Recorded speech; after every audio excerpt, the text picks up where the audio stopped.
ओम शांति। आपका प्रश्न है, आज मुरली में आया कि दिल की भी ऑनेस्टी, दिमाग की भी ऑनेस्टी। अगर सब प्रकार की ऑनेस्टी है तो ऑनेस्टी अविश्वास वाले को आज नहीं तो कल विश्वास में ला ही देंगे। तो ये समझना है। उत्तर है दिल और दिमाग। कई बार यही हम नहीं जानते कि दिल है क्या। दिल कोई हृदय की बात यहाँ नहीं है। दिल अर्थात बुद्धि और दिमाग अर्थात ब्रेन। तो बुद्धि जो है वो आत्मा की फैकल्टी है, मन, बुद्धि और संस्कार। और दिमाग जो है वो शरीर की फैकल्टीज है, माना शरीर का एक अंग है, लेकिन सारी सिस्टम दिमाग के अंदर से जुड़ी है। तो दिल की ऑनेस्टी का अर्थ यह है कि हमारे बुद्धि क्लीन एंड क्लियर होनी चाहिए, शुद्ध पवित्र। स्थूल बुद्धि वो सारे अवगुण और विकारों से या स्थूल चीजों से भरी होती है। लेकिन जब वो लेयर्स हम एनर्जी के निकालते हैं, उतनी बुद्धि शुद्ध पवित्र बनती जाती है। तो हमारी बुद्धि के जो पड़ है वो अनेक पड़ है, कॉन्शियस, सबकॉन्शियस, अनकॉन्शियस, सुपर, बहुत है ना।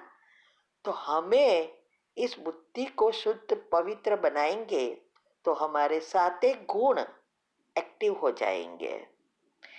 इससे हमारा दिमाग भी, क्योंकि वो तो मशीनरी है ना, दिमाग मशीनरी है, तो ये भी अच्छी रीति चलेगा। सभी इंद्रिया आत्मा के हाथ में आएगी तो कर्मेंद्रिया भी अच्छी रीति काम करती है, तो सभी अंग रिसेट हो जाते हैं। ये बहुत गुह्य बात है। आप साइंटिफिक रीति से चेक करो या कुंडलिनी चक्र की रीति से कहो या बाबा के ज्ञान से कहो, एक एक बात शिव बाबा माना भगवान बहुत सिंपल भाषा में बता रहे हैं, जो आजकल साइंस प्रैक्टिकल रूप में समझा रही है।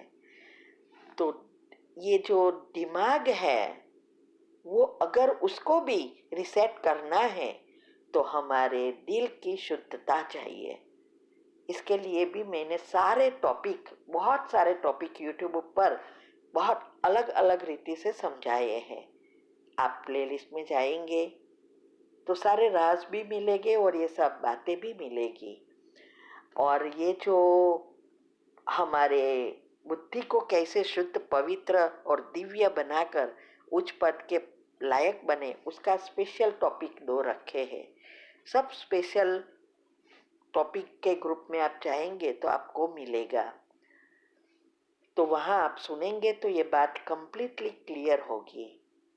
तो जब हमारी बुद्धि शुद्ध होती है, माना दिल शुद्ध होता है, तब हमारी ऑनेस्टी, सत्यता नेचुरल हो जाएगी। क्योंकि गुण हमारे एक्टिव हो जाते हैं तो सब कुछ शुद्ध हो जाता है, तो नेचुरल सत्यता आ जाती है। और इसकी असर सभी आत्माओं पर होती है। तो जब हम पुरुषार्थ करते हैं, ज्ञान स्वरूप बनते हैं, और ज्ञान स्वरूप बनने से ही हमारे सारे चाल चलन, चेहरे, वाणी, व्यवहार सब अलग हो जाता है। फिर भी हमारे साथ रहने वाली सभी आत्माओं को ये दिखाई नहीं देगा जल्दी। क्यों? क्योंकि वो जब सोचती है वो अलग चीज है, उसके अंदर हमारे प्रति बहुत पुरानी चीजें भी भरी है। तो जब कोई भी व्यक्ति हमारे बारे में बुरा कहते हैं, कभी कहेंगे, और हमें भी यह अनुभव है कि कहते हैं कि कुछ आपके में तो कोई कुछ को दिखाई नहीं देता, इतना पुरुषार्थ बोलती है, करती है, लेकिन कुछ आया तो नहीं है वर्तन में, तब हम उदास हो जाते हैं। लेकिन हमें ये याद रहना चाहिए, आज साइंटिफिकलिटी से प्रूव है, कोई भी आत्मा किसी के लिए कुछ भी कहे, वो आत्मा का खुद का संस्कार अनुसार ही आपको देखेगी। अगर वो आत्मा सारे दिन स्थूल चीजों में घूमती है, माना टीवी देखना, व्हाट्सएप पर रखना, बाहरी चीजों में मान शान में रहना, तो उसके संस्कार उस प्रकार से है, अवगुण और अहंकार से भरे, विकारों से भरे हैं। तो वो कभी भी आपको अच्छा देख ही नहीं सकेगी, जानते हुए भी नहीं कर अनुभव कर सकेगी। उसका हमारे साथ का पिछला जो भी हमारे अज्ञान के रूप में जो किया, वही उसको दिखाई देगा। जब हम अपने आप को परिवर्तन करते हैं, हमारे संस्कार जब बदलते हैं, 7 गुण एक्टिव होते हैं, तो इस आत्मा का, इस बातों को समझकर आप हमेशा फुल स्टॉप लगाकर अच्छा अच्छा सोचकर परिवर्तन करते जाएंगे। क्योंकि हमें पता है कि हमें उनकी एक भी बुराई नहीं दिखाई देगी, क्योंकि हमारे गुण बदल रहे हैं। माना अवगुण से गुणों में परिवर्तन होता है, तो हमें सब में अच्छा ही दिखाई देंगे, क्योंकि खुद अच्छे हैं, इसीलिए अच्छा ही दिखाई देती है।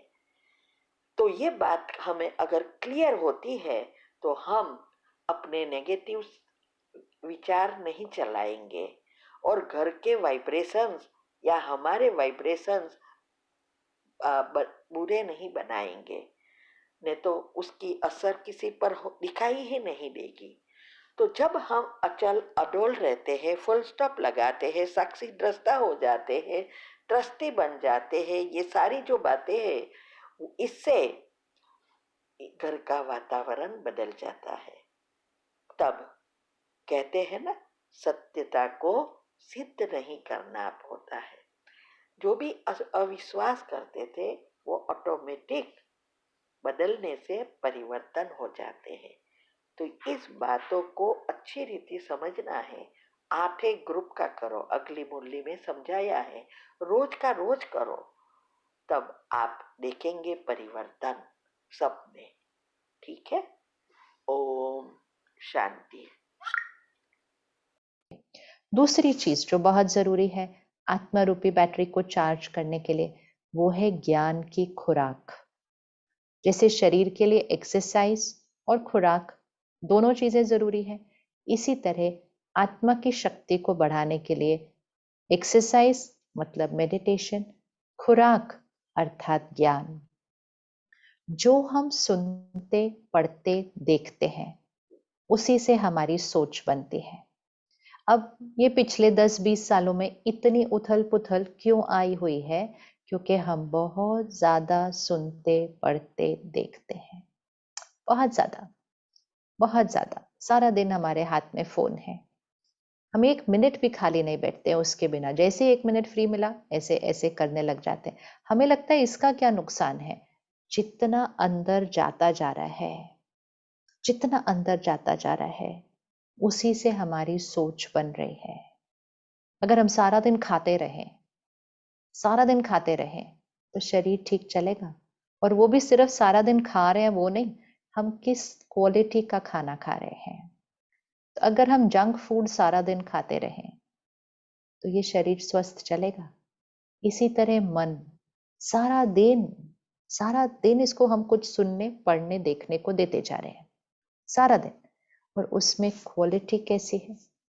तो खुराक का ध्यान रखें, खुराक का बहुत बहुत बहुत ध्यान रखें। अगर जो हम सुन, पढ़, देख रहे हैं उसमें अगर अहंकार है, चिंता है, दर्द है, ईर्ष्या है, निंदा है, गुस्सा है, नफरत है, तो फिर मेरे अंदर भी है, मेरे अंदर भी है। आजकल हम में से बहुत लोग ये कहते हैं, मेरा माइंड सोचता बहुत है, ओवर थिंकिंग कैसे बंद करना है? ये सब जो हम ले रहे हैं इसको कम करते हैं। ओवर थिंकिंग मतलब डाइजेशन नहीं हो रहा कंटेंट का, चलता ही जा रहा है, चलता जा रहा है, कमजोर मन की निशानी है।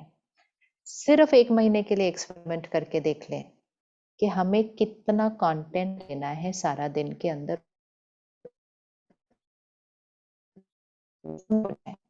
एकदम जैसे हम अपनी डाइट में स्ट्रिक्ट होते हैं, फिर हम समय प्रति समय व्रत भी करते हैं, उपवास भी करते हैं कि आज मुझे इतने घंटे नहीं खाना। क्यों हम ऐसा करते हैं? कि नहीं खाने से हमारे शरीर का स्वास्थ्य डर होता है कि बीच बीच में देते हैं, हम खाना नहीं खाते। उसी तरह बीच बीच में इसको गैप देना है।